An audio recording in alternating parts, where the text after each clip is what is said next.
Hi, Adrian Law here, and today I'm talking about how to attract more customers.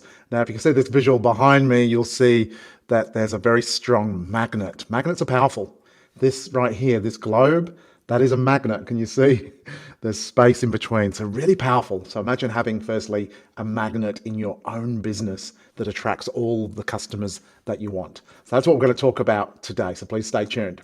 Now, firstly, when people think about attracting more customers, often advertising, marketing, having a presence on social media, all those types of things are front of mind, really, aren't they?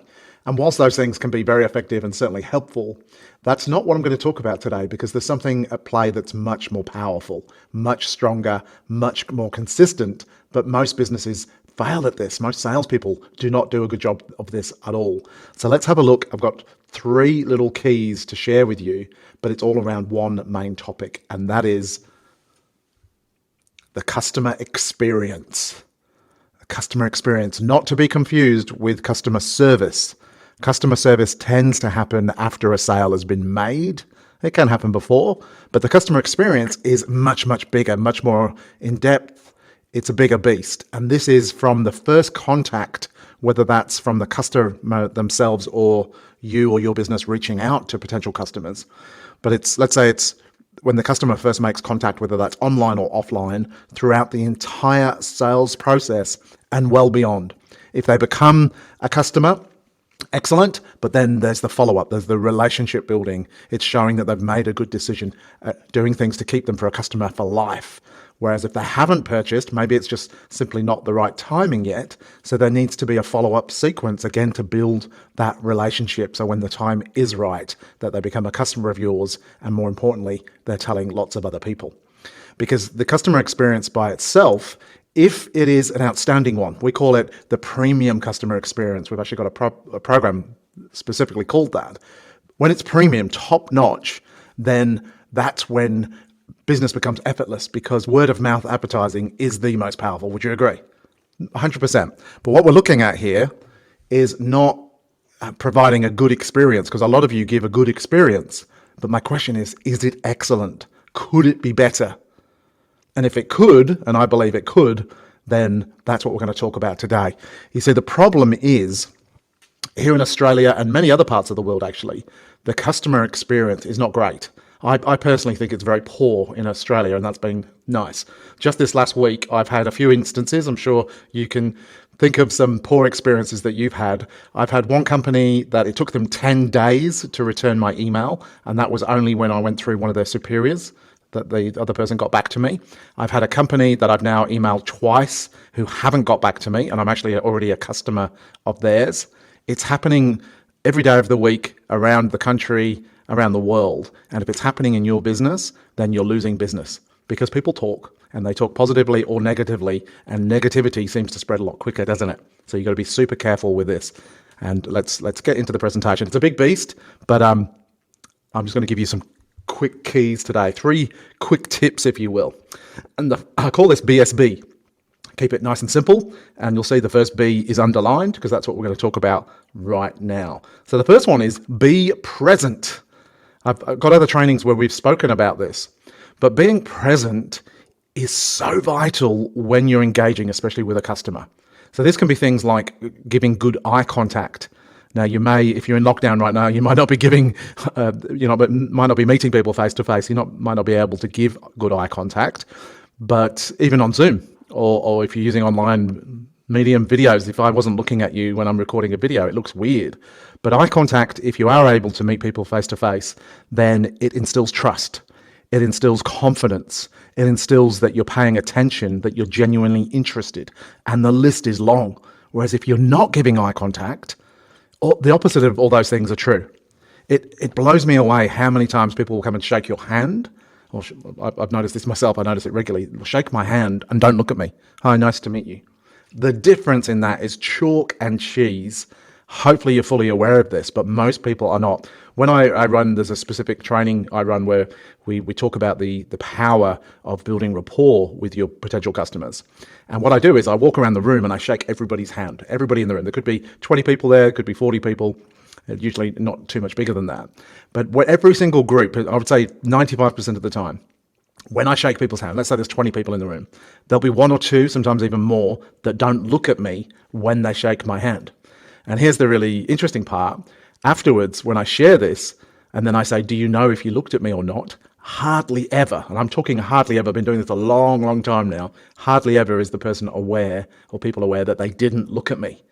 The beautiful thing is I say, look, I'm not pointing fingers at you, but if you'd like to know the positive of this, what do you think is going to happen in the future if you become aware that you're not looking at people when you shake their hand?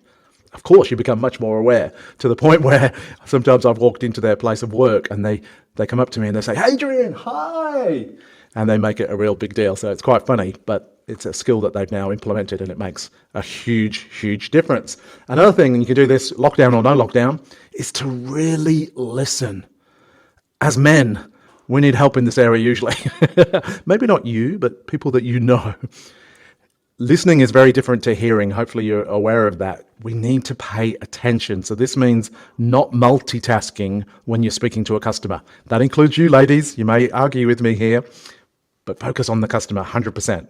Please do that, because in fact, ladies are a great people to ask with this actually, because ladies, when you feel, and this is quite funny maybe, when a man is really listening to you, how do you feel? You're not sure because it's never happened.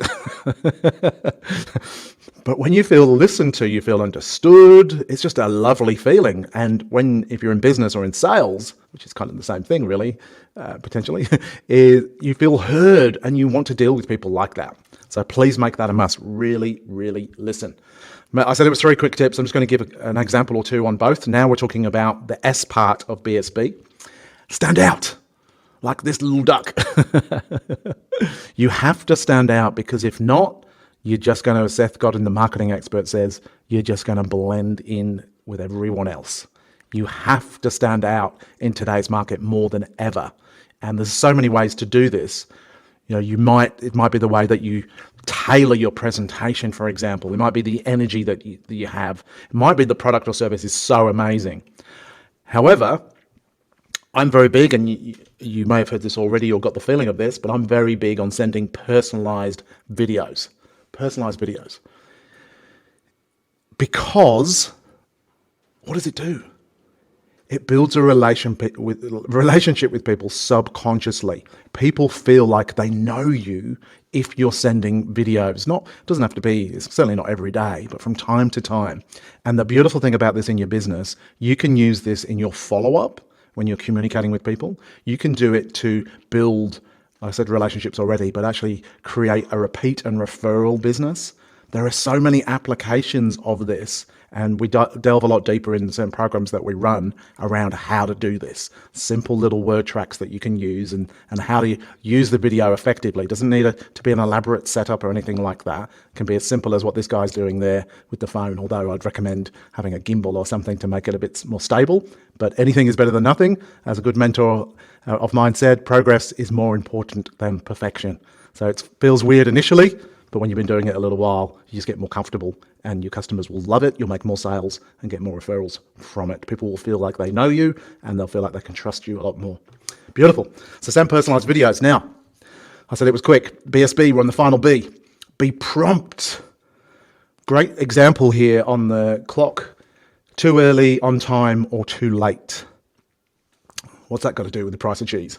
Not much. However, if you're too late, hopefully it would make sense that that's a big no-no. That particular person I mentioned taking 10 days to get back to me via email, way too long, way too long. If you promise something, you've got to stick to it. So let's say, for example, a lot of times people will say, I'll call you at 2:00, and then they don't. That's disappointing for the customer, and trust can be lost very, very quickly. Whereas if you're a busy person, like most of us are now, why promise something that you may not be able to stick to? So it's much more effective to say, is it okay if I call you later in the afternoon?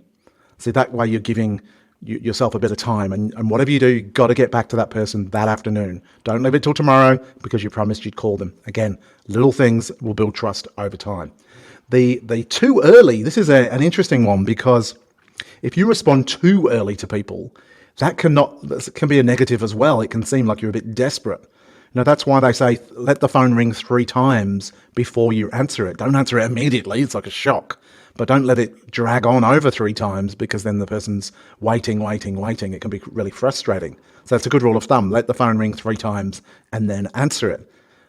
Don't be too eager, if you like. It's a fine line, but the on time is perfect. Even a little bit early is great. One thing I've noticed with Apple, whenever I purchase products and they're delivered to me, 99% of the time they arrive just before they promised it to me. So it might be a few days before, but it's a delight. They call it a surprise and delight, rather than it being exactly when they said, which would have been fine anyway, but it's more pleasant when it's a few days early, especially with the delivery, and definitely not late. So something to think about with yourselves, because we often don't see what we do, but there's some of you that would fall into some errors, and they may be subconscious. Maybe you're not fully aware of this, but if you're not getting back to your customers promptly, then the way they feel about you, the way they talk about you, could not be how you want them to. And then returning calls and emails, I've kind of mentioned that. So it's fascinating. I've got a little diagram here. Get this. This is the percentage of who expects a response. This was a study done in reference to emails in 1 hour or less. Check that out. So 35% of baby boomers want a response within the hour. That's the strongest, interestingly. 30% of Generation X want a response within an hour. 28% of millennials. How do you fare with that? So please let me know what you think about these keys and what you're doing or not doing. So the being present is super powerful, as you know, but what are you doing to help yourself be more present? Again, it's like I mentioned this in a different video. It's like going to the gym. You don't just go to the gym once and then you're fit for life. It's an everyday practice. Little things you can do to be more mindful. What about the standing out? What do you do to stand out? Love to know. Please share 1 or 2 things that you do. And then thirdly, be prompt. Is that an area that you can improve on? Is there a culture within your business, if you have staff, to get back to people promptly, either on time or just slightly early, but not too early, not too late? Please let me know. I'd appreciate that. And finally, it's the end of the session. This is part 1 of how to attract more customers. I look forward to your feedback, and I look forward to seeing you in part 2.